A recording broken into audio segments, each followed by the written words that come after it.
This is Inside Indiana Business Radio for the afternoon of November 8th, 2022, brought to you by That's Good HR. I'm Alex Brown. The Indiana CPA Society is focusing on a series of strategies to grow Indiana's certified public accountant pipeline, which it says faces significant challenges in the year ahead.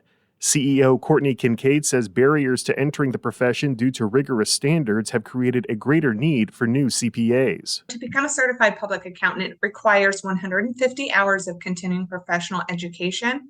We were successful in passing some rule changes that allow Indiana CPA candidates to begin sitting for the exam at 120 hours while they finish up that other 30 hours that are required for licensure. The organization is also focusing its awareness efforts on students early in high school.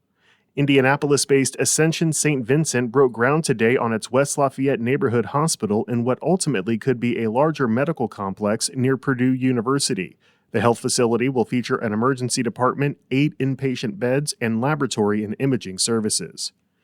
Jasper-based Kimball Electronics is reporting fiscal first quarter net income of $9.5 million, up from $2.6 million during the same period last year.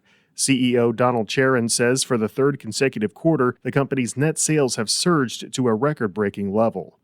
Inside Indiana Business Radio On Demand is made possible by the following. With one call to That's Good HR, your hiring challenge is solved. It's that simple. That's Good HR is the secret ingredient to strategic staffing. Have an HR, accounting, administrative, or customer service position to fill? Trust That's Good HR to make a match that's good for everyone, whether temp to hire, or a direct hire placement. For 22 years, That's Good HR has been handpicking employees and employers through a highly personal and authentic approach that delivers long-term results. Visit that'sgoodhr.com.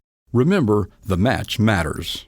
Get ready, Northeast Indiana. We're headed your way. Join IBJ Media and Inside Indiana Business November 29 at Fort Wayne's Grand Wayne Convention Center for Engage Northeast Indiana.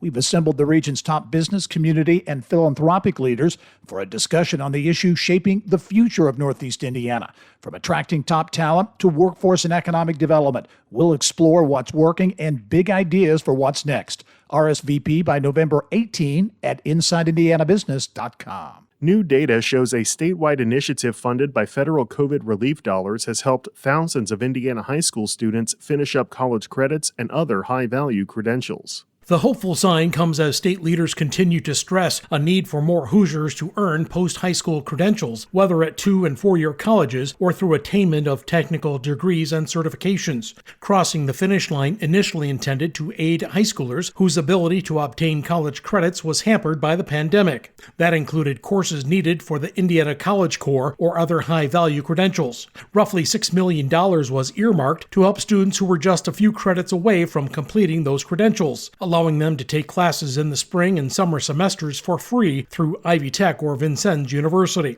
When it began in 2021, the program helped 1,900 high school juniors and seniors across 275 Indiana high schools obtain credits for free over the summer, according to the Indiana Department of Education. So far in 2022, Crossing the Finish Line has served another 3,300 Indiana students at more than 335 high schools and career centers, a 71% increase in participation. Wes Mills, Inside Indiana Business Radio. A nonprofit organization that encourages women to work in the trucking industry has listed the top transportation companies for women to work for, and 4 Hoosier businesses made the list. The Women in Trucking Association says the listed companies, including Carter Express in Anderson, Columbus-based Cummins, and Palmer Trucks and Venture Transport Logistics in Indianapolis, share similar characteristics, including corporate cultures that foster gender diversity, competitive compensation and benefits, and flexible hours and work requirements. WIT's Brian Everett says the top companies also offer professional development and career advancement opportunities.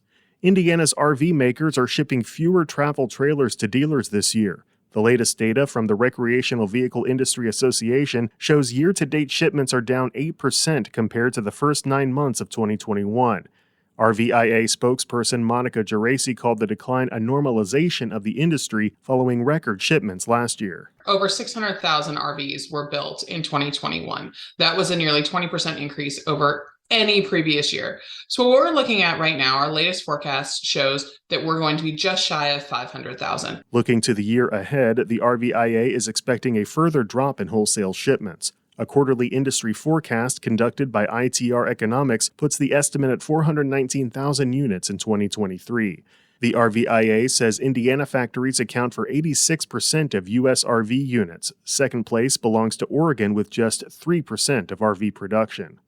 This report is brought to you by That's Good HR, the secret ingredient to strategic staffing. More at that'sgoodhr.com. I'm Alex Brown for Inside Indiana Business Radio on Demand.